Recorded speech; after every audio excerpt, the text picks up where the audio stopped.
జై శ్రీరామ్.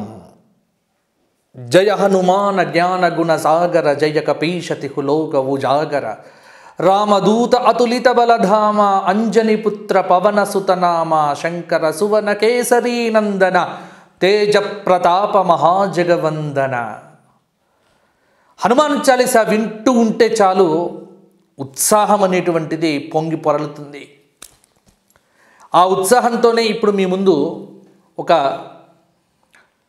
చక్కటి సినిమాను చూడమని మిమ్మల్ని ప్రోత్సహించటానికి ఈ వీడియో చేస్తున్నాను. ఈరోజే నేను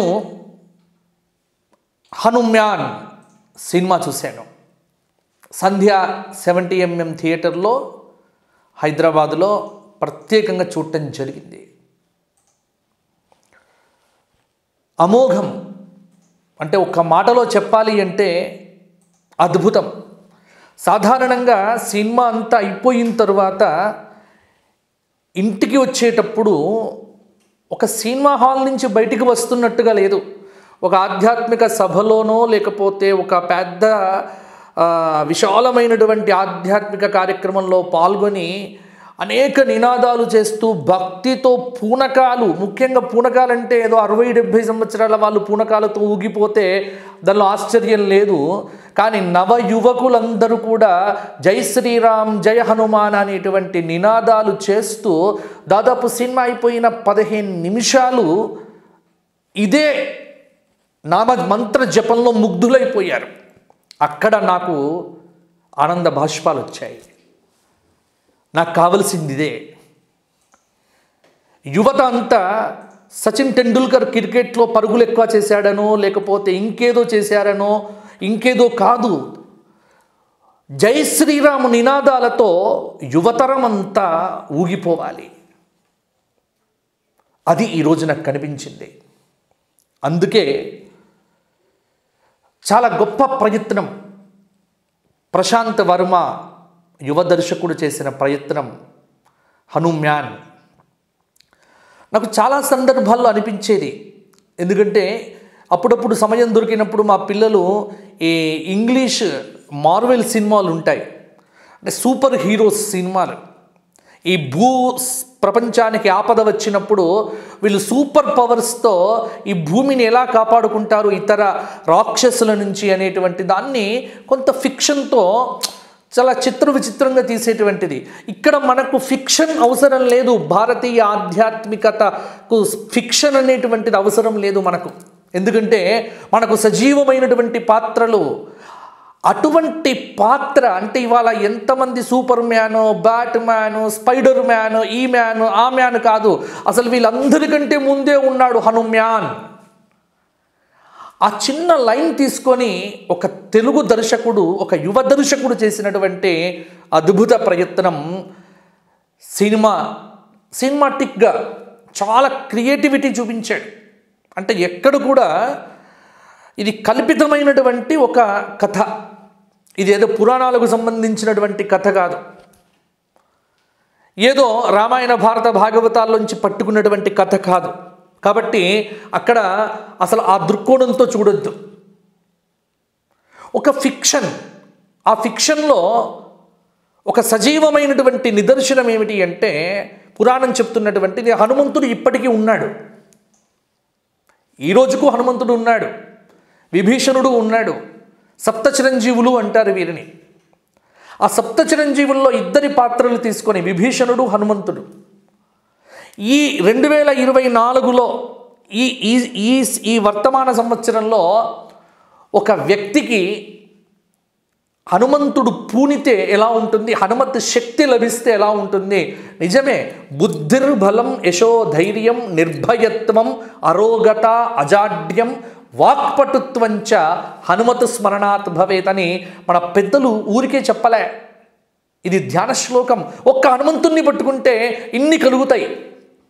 నిజమే, ఈ శ్లోకంలో చెప్పినట్టుగానే ఒక సూపర్ హీరో కావాలి అంటే హనుమంతుడి యొక్క ఉపాసన చెయ్యాలి. హనుమంతుణ్ణి పట్టుకుంటే ఇన్ని శక్తులు వస్తాయి. దైవం అంటే మంచి, రాక్షసత్వం అంటే చెడు. అందుకే దేవుడు అంటే పాజిటివ్ ఎనర్జీ, దయ్యం అంటే నెగటివ్ ఎనర్జీ. నెగటివ్ ఎనర్జీ పైన పాజిటివ్ ఎనర్జీ చేసే యుద్ధం ఎలా ఉంటుందో అది చూడొచ్చు. సాధారణమైనటువంటి కథ, చాలా సాధారణమైనటువంటి కథ.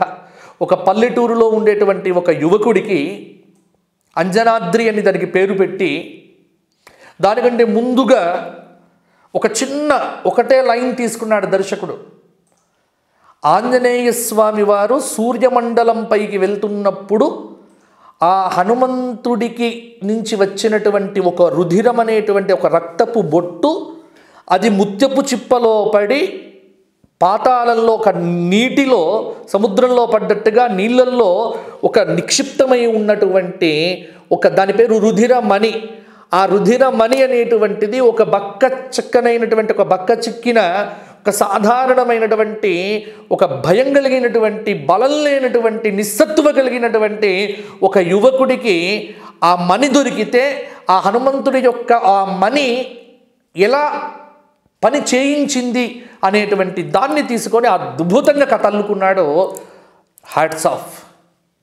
దీనిలో ఎక్కడ కాంట్రవర్సీ లేదు, సనాతన ధర్మాన్ని కించపరిచింది లేదు, చాలా బాగుంది. అది తీసుకొని ముందుకు వెళ్ళాడు. ఇంకా ఎక్కడ కూడా ముఖ్యంగా నాకు ఒక అంశం నచ్చింది ఏమిటి అంటే, మీ అందరితో చెప్పాల్సింది ఏమిటి అంటే, హనుమంతుడి యొక్క పాత్రను ఎలివేషన్ అంటే హనుమంతుడికి నిజానికి ఇప్పుడు సుందరకాండ చదువుతున్నప్పుడల్లా వాల్మీకి మహర్షి హనుమంతుడిని ఎత్తుతూ ఉంటాడు. హనుమంతుడి యొక్క పాత్రను ఒక జాంబవంతుడు కానీ, అలాగే సుగ్రీవుడు కానీ, రామచంద్రమూర్తి కానీ, లక్ష్మణుడు కానీ హనుమంతుడి గురించి చెప్తున్నప్పుడల్లా చాలా ఉత్సాహం కలుగుతూ ఉంటుంది. అలాగే ఇక్కడ హనుమంతుడు మాట్లాడాడు, హనుమంతుడి గురించి పాత్రలు మాట్లాడతాయి, హనుమంతుడి గురించి విభీషణుడు మాట్లాడతాడు. ఆ మాట్లాడుతున్నటువంటి సందర్భాల్లో హనుమంతుణ్ణి ఒక క్రియేట్ చేసినటువంటి విధానం, హనుమంతుణ్ణి చూపించినటువంటి విధానం నన్ను చాలా ఆకట్టుకుంది. ఒక మాటలో చెప్పాలంటే మధ్య మధ్యలో చాలా ఆనంద భాష్పాలు కూడా కలిగాయి. ఎందుకంటే ఒక సినిమా చూసి ఇంత ఫీల్ అవ్వడం ఏమిటి అని మీరెవ్వరు కూడా అనుకోవద్దు. ఒక మంచి సినిమా చూస్తున్నప్పుడు ఇలాగే ఉంటుంది. ఎందుకంటే ఒక ప్రవచనకర్త కానీ లేకపోతే ఒక గ్రంథం కానీ ఇవేవి చేయలేనటువంటి పనులు ఇవాళ సమాజంలో ఒక సినిమా ఒక వ్యక్తి మీద చాలా ప్రభావాన్ని చూపించగలదు అనడానికి అనేక నిదర్శనాలు ఉన్నాయి. నా స్వార్థం ఏమిటి అంటే కనీసం ఈ సినిమాల ద్వారానైనా యువత పక్కతోవ పట్టకుండా మంచి బాట పట్టొచ్చు, రామభక్తిని పెంపొందింప చేసుకునేటువంటి ఆంజనేయ స్వామి వారి యొక్క హనుమాన్ చాలీస పారాయణం చేస్తే ఎంతటి సూపర్ పవర్ వస్తుందో కూడా దీనిలో తెలుసుకోవచ్చు. అలా అనుకుంటూనే ఉన్న సినిమా అయ్యేదాకా అందరూ జై శ్రీరామ్ అని అంటున్నారు. కాబట్టి తెలుగు సినిమా రంగంలో చాలా మంచి ప్రయత్నం చేశాడు. ఇటువంటి సినిమాలను మనం ప్రోత్సహించాలి. ఎందుకంటే సినిమా అంటే మొన్ననే ఇంకొక సినిమా గురించి మీకు చెప్పాను, ఇప్పుడు దాని గురించి అవసరం లే. సినిమా అంటే ఒక ఎంటర్టైన్మెంట్, కానీ ఎంటర్టైన్మెంట్తో పాటు ఎన్లైట్మెంట్ కూడా ఉంటే అది అద్భుతంగా ఉంటుంది. ఆ రెండూ కనిపించాయి ఈ హనుమాన్ సినిమాలో. దానికి మళ్ళా సీక్వెల్ కూడా తీస్తాము అని ఒక చక్కటి ఒక కథాంశాన్ని ఒక లైన్ ఎండింగ్లో ఇచ్చి, అవన్నీ నేను చెప్తే మీరు సినిమా చూడరు కాబట్టి వాటి జోలికి వెళ్ళట్లేదు. కానీ సినిమాలో బ్యాక్గ్రౌండ్ మ్యూజిక్ కానీ ఎక్కడ చూసినా జై శ్రీరామ్ హనుమాన్ చాలీసా, చాలా అంటే కుటుంబం అంతా కలిసి చూడవచ్చండి సినిమా. పిల్లలకు చూపించవచ్చు ఈ సినిమా. ముఖ్యంగా రామ భక్తిని, హనుమంతుడి యొక్క శక్తిని అద్భుతంగా చూపించారు. అందులో 2 సందర్భాల్లో కంటికి ఆనంద భాష్పాలు వస్తాయి. అంటే ఒకటి రాముడి యొక్క ఆకారం ఏర్పడినప్పుడు, అలాగే చిట్ట చివర హనుమంతుడు వచ్చినప్పుడు ఆ హనుమంతుడి యొక్క విఎఫ్ఎక్స్ గ్రాఫిక్స్ ఏవైతే ఉన్నాయో చాలా అద్భుతంగా ఉన్నాయి. నేను వింటూ ఉంటే 600 కోట్లు 700 కోట్లు పెట్టి తీసాము, 500 కోట్లు పెట్టి సినిమాలు తీసాము అని ఈ మధ్యకాలంలో పెద్ద పెద్ద డైరెక్టర్లంతా ఇలా చాలా ప్రగల్భాలు పలుకుతూ ఉంటే ఒక 25 కోట్లతో అద్భుతం చేశాడండి. అందులో హనుమంతుణ్ణి చూపించాడండి. కాబట్టి దయచేసి ప్రతి ఒక్క హిందువు, ఇంకొకటి ఎందుకు చెప్తున్నానంటే, వీళ్ళు చేసిన ఇంకొక పని ఏమిటి, ఇప్పుడు శ్రీరామ జన్మభూమి ఏదైతే ఉందో ప్రాణప్రతిష్ఠాపన జనవరి 22వ తేదీ జరిగేటువంటి కార్యక్రమానికి ఈ సినిమాకు వచ్చినటువంటి మొదటి రోజు కలెక్షన్స్లో కొంత భాగం ఏదైతే ఉందో 14 లక్షల రూపాయల చెక్ను రామ జన్మభూమికి వీరు పంపించారో, దానికి నేను ఈ ప్రొడ్యూసర్కి కావచ్చు, హీరోకి కావచ్చు, వీళ్ళందరికీ ఆశీర్వచనములు ఇస్తున్నాను. మీరు చక్కటి విజయాలు సాధిస్తారు, మీరు ఇంకా అనేకమైనటువంటి విజయాలు సాధించాలి. మీకు ఖచ్చితంగా సీతా లక్ష్మణ భరత శత్రుఘ్న హనుమత్ సమేతమైనటువంటి ఆ రామ పరివారం అనేటువంటిది మిమ్మల్ని కాపాడుతుంది. ముఖ్యంగా ప్రశాంత్ వర్మ మరియు తేజ సజ్జ, కొత్త పిల్లవాడు, చాలా బాగా చేశాడు. ఆశీస్సులు. మంచి ప్రతిభ ఉన్నటువంటి నటులు దీంట్లో చాలా చిన్న నటులను పెట్టుకున్నారు, చాలా అద్భుతంగా చేశారు. ప్రతి ఒక్క హిందువు, ప్రతి ఒక్క వ్యక్తి అందరూ థియేటర్స్కి వెళ్ళి ఈ సినిమా చూడండి.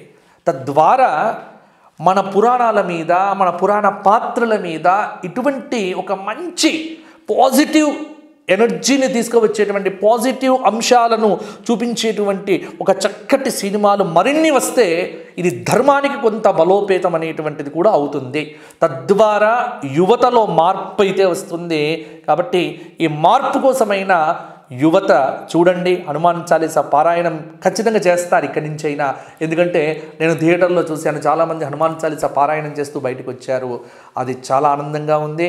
ప్రతి ఒక్క హిందువు ఈ సినిమాను థియేటర్కి వెళ్ళి తప్పకుండా చూడండి. ఈ సంక్రాంతికి వచ్చినటువంటి సినిమాల్లో హనుమానే ది బెస్ట్ సినిమా అని మాత్రం నేను చెప్పగలుగుతాను. ఇటువంటి మంచి సినిమాలు ఏవైనా వస్తే తప్పకుండా మాలాంటి వాళ్ళ ప్రోత్సాహం ఉంటుంది. నన్ను ఎవ్వరూ చెయ్యమని అడగలేదు. నాకు నేనుగా స్వచ్ఛందంగా ఒక సినిమాకు సంబంధించి మా స్వధర్మ టీవీలో నేను రివ్యూ చెబుతున్నానంటే అంత నా మనస్సును హత్తుకున్నది కాబట్టే నేను ఈ విధంగా బయటపడ్డాను. చక్కగా సినిమా ఉంది. ఎక్కడా కూడా దీనిలో ఇలా ఉంటే బాగుండేది అని చెప్పటానికి ఒక్కటి కూడా రావట్లేదు. కాబట్టి మంచి ప్రయత్నం, అద్భుతం. జై శ్రీరామ్.